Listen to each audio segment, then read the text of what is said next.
दिसंबर 1977 का सत्संग परमपिता शाह सतनाम सिंह जी महाराज ने बहुत ही प्रभावशाली किया। जो शब्द भजन मंडली ने बोला उसी पर शहंशाह जी ने सत्संग किया। नाम अभिलाषी जीवों को नाम की महिमा तथा गुणों के प्रति समझाते हुए बताया, नाम में यह गुण है कि किसी मकान में चाहे कितने व्यक्ति सोए हों, हम यदि उनमें से किसी एक व्यक्ति को उसका नाम लेकर आवाज़ दें और उसे जगाएं तो केवल वही व्यक्ति, वही मनुष्य हमारी आवाज़ का जवाब देगा, दूसरा नहीं।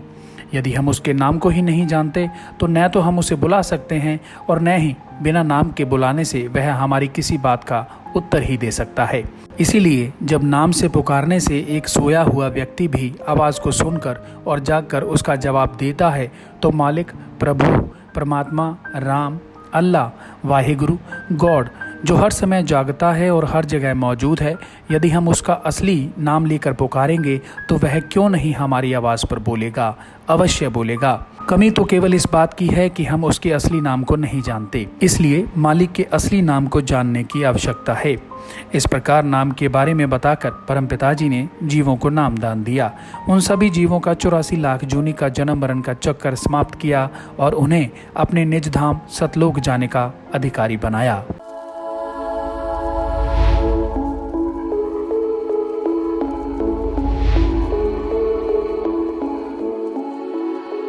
सत्संग के बाद सभी सेवादार नरमे की चुनाई करके जनवरी में टींडे तोड़ने के उपरांत छटियों की कटाई करने लग जाते और कुछ सेवादार जमीन को जोतकर उसमें गेहूं बोने लगते। इस प्रकार यह सेवा का कार्य पूरे हर्षो उल्लास से चलता। 25 जनवरी का यह शुभ दिन परम पिताजी दरबार में नहीं मनाने देते थे। सारी साध संगत को यह पवित्र दिन 25 जनवरी अपने अपने घरों में मनाने का हुक्म था। उन दिनों परम पिताजी का पवित्र जन्मदिन कोई प्रेमी तो माघवदी नवमी को मनाता और कोई 25 जनवरी को। इस माघवदी नवमी का कोई पक्का पता नहीं चलता था कि कब और किस महीने में होगी। फिर परम पिताजी ने एक बार माघवदी नवमी का यह पवित्र दिन बदलकर 25 जनवरी का पक्का कर दिया। उसके उपरांत सारी साध संगत 25 जनवरी को ही जन्मदिन मनाने लग गई।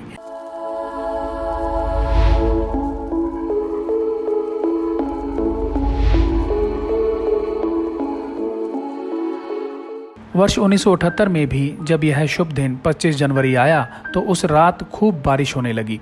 उस समय दरबार का सारा पंडाल कच्चा था, इसलिए कीचड़ ही कीचड़ हो गया और रात की मजलिस भी नहीं हो सकी। सर्दी बहुत अधिक थी। सारी साध संगत अपने अपने कमरों में चली गई। रात को परमपिता जी के जन्मदिन की खुशी में सभी सद्ब्रह्मचारियों को मिठाई उनके कमरे में जाकर दी। भाई कुलवंत सिंह सभी को परमपिता जी के हुक्मा अनुसार प्रसाद कमरे में ही दे गए। सभी सद्ब्रह्मचारी परमपिता जी के जन्मदिन की खुशी में अपने अपने कमरों में रात को खुशियां मनाते हुए खुशी के शब्द बोलते रहे। 25 जनवरी के पवित्र दिन परम पिताजी ने सभी सद्ब्रह्मचारियों को अपने तेरावास में बुलाकर बेअंत खुशियां दी और सभी को प्रसाद देकर फरमाया, सभी ने ये खुशी अपने अंदर हजम करनी है, बाहर जाकर किसी के सामने जाहिर नहीं करनी। फिर शहंशाह जी बाहर साध संगत को दर्शन देने के लिए पंडाल में आ गए। सारी साध संगत अपने प्यारे महबूब सच्चे सदगुरु जी के दर्शनों के लिए अत्यंत बेसब्री से इंतजार में थी। शहंशाह परम पिताजी ने पंडाल में आते ही अपनी प्यारी साध संगत को आशीर्वाद दिया और अपनी सुंदर चौकी पर विराजमान हो गए। काफी समय कई प्रेमियों से शब्द बुलवाए और बाद में सभी की कुशलता पूछी एवं सभी को जाने की आज्ञा देकर आप तेरावास में वापस चले गए।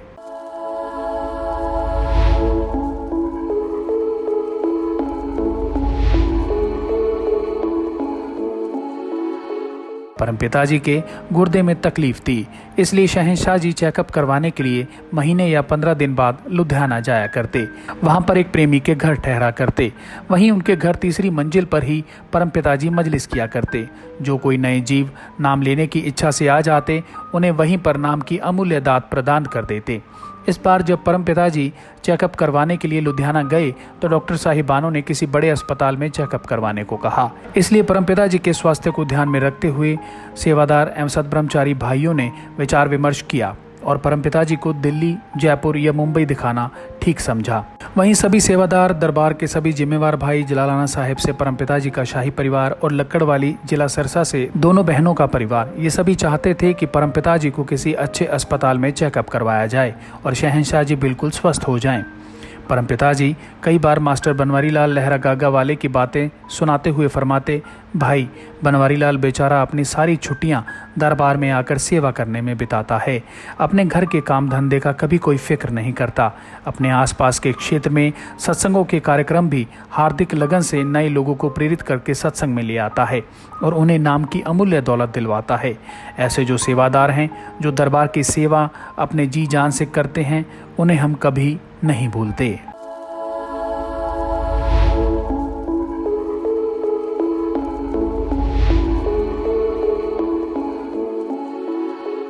इस प्रकार ही मास्टर भगवान सिंह जी प्रेम कोटली वाले हैं, वह भी हार्दिक सच्ची भावना से दरबार में हर प्रकार की सेवा करते हैं। इन्हें शहंशाह जी ने 2-3 बार सत्संग में पाठी के किसी काम की वजह से साथ न आने पर पाठी की ड्यूटी के लिए भी अपने स्टेज पर भी बैठाया। जो भी सेवादार एक बार परमपिता जी के संपर्क में आ जाता तो शहंशाह जी उसे कभी नहीं भुलाते।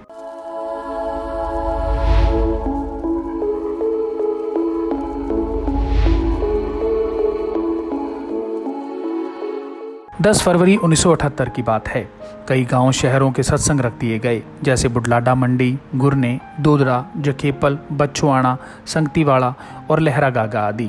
इन सभी गांव शहरों में सत्संग करने के उपरांत शहंशाह दयालु दातार जी वापस डेरा सच्चा सौदा दरबार आ गए। उस दिन वर्षा हो रही थी। वर्षा की बूंदाबांदी से सर्दी बहुत अधिक थी और कई दिनों से धूप भी नहीं निकल रही थी।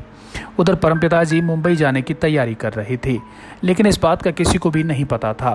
सभी बेखबर थे, परंतु तैयारी से इतना पता चल रहा था कि पूज्य गुरुजी अपने इलाज के लिए जाएंगे, लेकिन ये नहीं पता था कि कहाँ और कब जाएंगे। परमपिता जी ने सभी खास सद्ब्रह्मचारियों एवं सेवादारों को मना कर रखा था कि किसी को बताना नहीं है। अगर बता दिया तो ये सभी रोना शुरू हो जाएंगे, फिर अपना दिल भी खराब हो जाएगा। अतः सभी चुप रहे। जब जाना होगा तब इन्हें पता चले। अगर संगत को पहले परमपिता जी के जाने का पता चल जाता तो एक पूरी की पूरी रेलगाड़ी साथ संगत से भर जाती, फिर आगे मुंबई में रहना मुश्किल हो जाता। इसलिए ये रहस्य सभी से गुप्त रखा गया था। जिए थे पूज्य परमपिता शाह सतनाम सिंह जी महाराज की पवित्र रूहानी यात्रा, यानी जीवोद्धार रूहानी यात्रा की रूहानी डायरी के कुछ किस्से। उम्मीद है आपको ज़रूर पसंद आए होंगे। आप हमें फेसबुक और यूट्यूब पर फॉलो ज़रूर करें। धन्यवाद।